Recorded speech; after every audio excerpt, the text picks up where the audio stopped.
வணக்கம். Benjamin Franklin ஒரு அருமையான ஒரு ப்ராவர்ப் சொல்லியிருக்காங்க.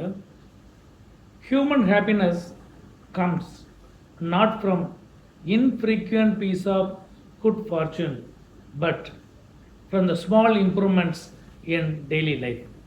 அதாவது மனிதனுடைய மகிழ்ச்சி என்பது அப்பப்போ நடக்கக்கூடிய சில ஃபார்ச்சூன் சொல்லக்கூடிய லக்கு ஃபேவர்ஸ் இது மாதிரி இதுலேருந்து கிடைக்கிறது இல்லை. ஆனால் ஒவ்வொரு நாளும் ஏற்படக்கூடிய சின்ன சின்ன இம்ப்ரூவ்மெண்ட்ஸ், நம்ம டெய்லி லைஃப்பில் ஏற்படக்கூடிய சின்ன சின்ன இம்ப்ரூவ்மெண்ட்டு தான் மனிதனுடைய மகிழ்ச்சி அப்படின்னு நம்ம மிக தெளிவாக சொல்லியிருக்காரு. இக்கிகை அப்படின்னு ஒரு ஜப்பானிய புஸ்தகம், கிட்டத்தட்ட மிக ஃபேமஸான ஒரு புக்கு. ஒரு 54 மொழிகளில் மொழிபெயர்க்கப்பட்டிருக்கின்றது. அதில் மனித வாழ்க்கை எவ்வாறு இருக்கணும், வாழ்வதற்கான கோட்பாடுகள் என்ன அப்படிங்கிறத ஒரு 13 இடத்துல சொல்லியிருக்காங்க. இல்லை 13 நன்னெறிகளை சொல்லியிருக்காங்க நம்ம சொல்லலாம், கோட்பாடுகளை சொல்லியிருக்காங்கிறத நம்ம சொல்லலாம். அதில் நம்ம இது என்ன அப்படின்னு கேட்டிங்கன்னா டெம்பரன்ஸ். டெம்பரன்ஸ் இல்லாட்டி மிதம் அப்படின்னு நம்ம தமிழில் சொல்லலாம். அதாவது உடல் இருந்தால் தான் சித்திரம் வரைய முடியும்னு சொல்லுவாங்க அந்த காலத்தில் ஒரு பழமொழி. எந்த அளவிற்கு நம்மளோட உடல் ஆரோக்கியமாக இருக்கோ அந்த அளவிற்கு தான் நாம் நோயற்றி இருக்க முடியும். நோய் இல்லைனாவே நிறையா மகிழ்ச்சிகள் கிடைக்கும். ஆரோக்கியமாக இருக்கும்போது நம்ம இன்னும் உந்திப்பாக நம்முடைய வேலைகளை பார்க்கலாம். அப்போ அதில் நம்முடைய உணவு பழக்கம் ரொம்ப முக்கியம். அந்த உணவு பழக்கத்தை பற்றி தான் இன்றைக்கி நம்ம இந்த வீடியோ இல்லை சொல்ல போகிறேன். ஆக்சுவலாக உடம்புக்கு தேவையான அளவு தான் உண்ணணும், அளவுக்கு அதிகமாக உண்ணக்கூடாது அப்படிங்கிற முதல் விதி. ரெண்டாவது, போதைக்காக மது அருந்துதல். இந்த ரெண்டுமே நம்ம அவாய்ட் பண்ணணும். ரெண்டுமே உடலை கெடுக்கக்கூடிய ஒரு விஷயம். இதில் அந்த ஜப்பானில் ஒரு உணவு விதி இருக்குது. ஹரா கச்சி பூ. அது ஒவ்வொரு இதுலேயும் ஒவ்வொரு மாதிரி சொல்லுவாங்க. ஹரா கச்சி பூ இது கிட்டத்தட்ட ஜப்பானியனுடைய உணவு விதி. அப்படின்னா என்ன சார்? வயிற்றுக்கு 80% மட்டும்தான் உணவு சாப்பிடணும். 80% மேலே நம்ம உணவு அருந்துதல் கூடாது அப்படிங்கிறது. சார் நீங்கள் சொல்கிறீங்க, ஒரு கல்யாணத்துக்கு போகிறோம், நல்ல விருந்து இருக்குது, நிறையா சாப்பிட்ணுன்னு ஆசையாக இருக்குது, அப்போ என்னை அறியாமே நிறையா சாப்பிட்றேன். பொதுவாகவே எனக்கு சாப்பிட்டா தான் சார் வேலை பார்க்க முடியும். இப்படி அவங்கவுங்களுக்கு சாப்பிட்றதுக்குரிய காரணங்களை சொல்லுவாங்க. 80% மட்டும் நம்ம சாப்பிட்டோம்னா உடல் திடகாரமாகவும் ஆரோக்கியமாகவும் நம்மளால் இருக்க முடியும். 120% சாப்பிட்றோன்னு வச்சுக்கோங்க, ஒரு பழமொழி சொல்லுவாங்க, டாக்டர் பற்றாக்குறை ஆயிடுவாங்க அப்படின்னு. அப்படின்னா என்ன அர்த்தம்? எல்லோரும் நோயோடு அலைவாங்க, நம்ம பார்க்குறதுக்கு டாக்டர்ஸ் இருக்க மாட்டாங்க அப்படிங்கிறது தான் அதனுடைய பழமொழி.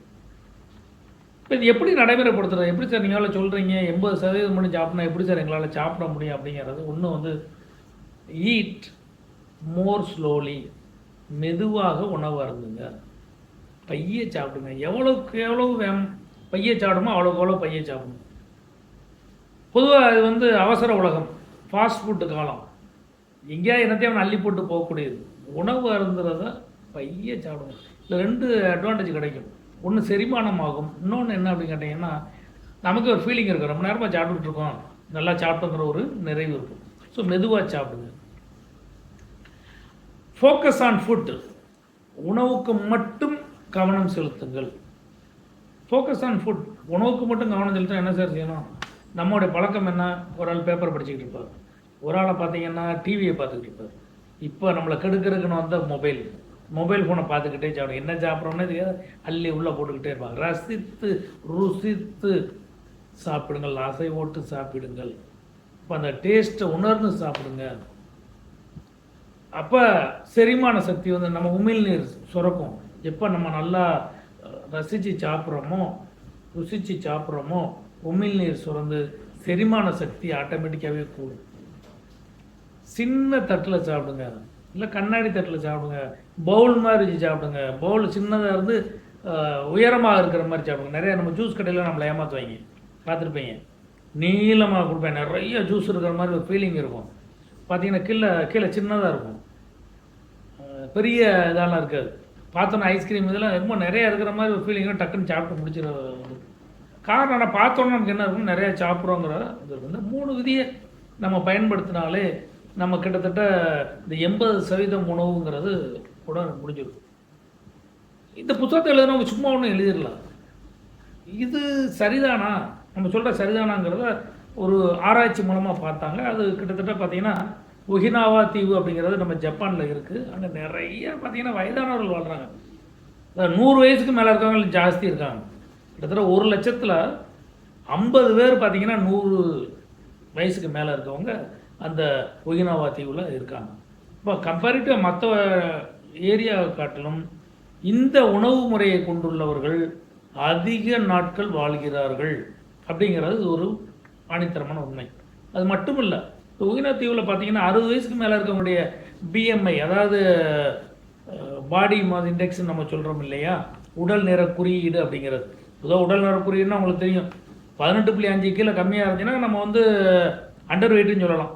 நார்மல் வெயிட் வந்து 18.5, அதாவது 18.5லேருந்து 24.9 வரைக்கும் சரி.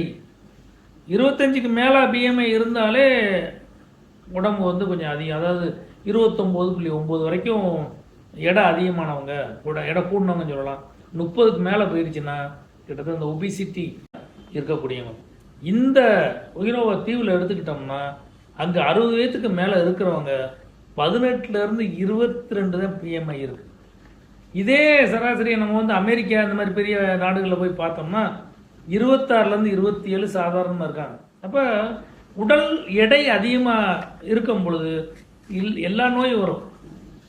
செரிமான சக்தி குறைஞ்சி வரும், கேன்சர் வரக்கூடிய வாய்ப்புகள் இருக்கும், குறிப்பாக இதய நோய் அதிகமாக வருவதற்குரிய வாய்ப்புகள் இருக்கும். அசிடிட்டி ப்ராப்ளம், அமில திரிவு, இதெல்லாம் வந்து நமக்கு எப்போ அதிக எடை இருக்குமோ அங்கே வந்து நமக்கு அதிகமாக இருக்கும். எனவே இப்போ நான் சொன்ன சில விதிகளை நம்ம கடைபிடிச்சோம்னா தினசரி வாழ்வில் வந்து நம்ம வந்து ஆரோக்கியமாகவும் மன அமைதியாகவும் இருக்கிறதுக்கு ரொம்ப அதிகமாக உதவி செய்யும். எனவே மிதமும் சுய கட்டுப்பாடும் வாழ்க்கையை மிக சக்தியுள்ளதாக மாற்ற இன்றியமையாமல் இருக்கிறது என்பது உண்மை. மீண்டும் இது போன்ற அடுத்த நன்னறியோடு நம்ம உங்களை சந்திக்கிறேன். நன்றி, வணக்கம்.